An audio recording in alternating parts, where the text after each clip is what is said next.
పెళ్లి అనగానే అబ్బాయిలకు ఎన్నో ఆశలుంటాయి, ఎన్నో కలలు కంటారు, భవిష్యత్ని అందంగా ఊహించుకుంటారు. వారి కలలు నిజమయ్యే సమయంలో అనుకోని ప్రమాదం జరిగితే, ఊహించని విధంగా చనిపోతే ఎంతటి విషాదం కదా. తేజస్ అకాడమీ స్థాపించిన 12 సంవత్సరంలో 1918 డిఫెన్స్ ఉద్యోగాలతో పాటు ఇంటర్లో రాష్ట్ర స్థాయి మార్కు సాధించి తెలంగాణ నెంబర్ 1 గా నిలిచిన తేజస్ రాష్ట్రంలో ఇద్దరు చనిపోయారు. ఒకరు తెలంగాణలో, మరొకరు ఏపీలో. వీరిద్దరు కూడా పెళ్లి కార్డులు ఇవ్వడానికి వెళ్తూ ప్రమాదానికి గురై ప్రాణాలు వదిలారు.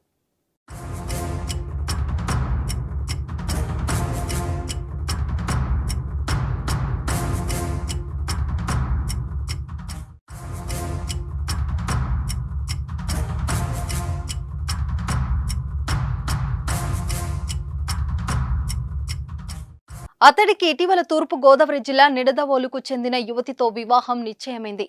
తాంబూలాల కార్యక్రమం పూర్తి కాగా మార్చి 3న వివాహం చేయడానికి నిశ్చయించారు.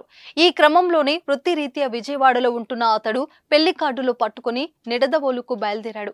బంధువులు, స్నేహితులకు కార్డులు ఇవ్వడంతో పాటు కాబోయే భార్యను చూసి రావాలని భావించాడు. కానీ దెందులూరు మండలం శింగవరం వద్ద జరిగిన ప్రమాదంలో ఫరీద్ చనిపోయాడు. టిప్పర్ లారీ వెనుక నుంచి ఢీకొని అక్కడికక్కడే ప్రాణాలు వదిలాడు. ఈ ప్రమాదంతో ఇటు జన్మనిచ్చిన తల్లిదండ్రులు, అటు కట్టుకోబోయే యువతి కుటుంబంలో తీవ్ర విషాదంలో కూరుకుపోయారు.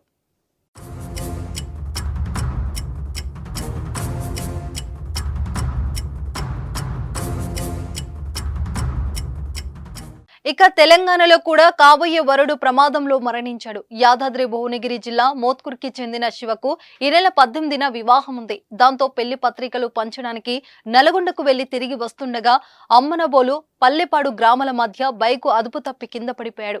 ఈ ప్రమాదంలో తీవ్రంగా గాయపడిన శివ స్పాట్లోనే చనిపోయాడు. దీంతో పెళ్లి జరగాల్సిన ఇంట విషాదం అలుముకుంది. ఒకరేమో 20 రోజుల్లో, మరొకరేమో వారం రోజుల్లో పెళ్లి. ఇంకొన్ని రోజులు ఆగితే వివాహం జరిగిపోయేది. భార్యలతో ఎంతో సంతోషంగా ఉండేవారు. కానీ ఏం చేస్తాం, పెళ్లి చేసుకుని ఎంతో ఆనందంగా ఉండాల్సిన ఆ కుటుంబాలను రోడ్డు ప్రమాదాలు కుంగదీశాయి.